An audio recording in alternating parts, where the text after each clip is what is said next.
في ولاية خنشلة غرفت مرتفعات بوحمامة شيلية يابوس وعين ميمون طمزة وحمام سلخين هي الأخرى تساقط كميات معتبرة من الثلوج التي استقطبت العائلات والزوار للاستمتاع بالمناظر الطبيعية الخلابة.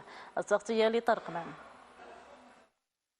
نستبشر بهذه الثلوج التي تهاطلت ما شاء الله في هذه المنطقة، ولاحظنا أثناء مرورنا في الطريق أغلق الطريق، ولكن أشغال عمومية تكفلت بإزاحة الثلوج.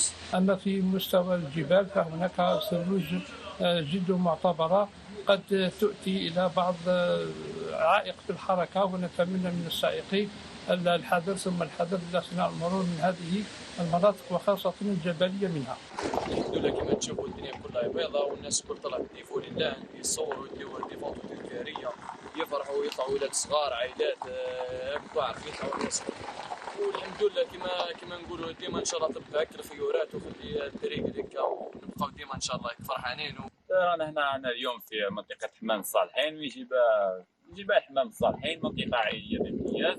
الناس راهم يحوسوا صب السيارات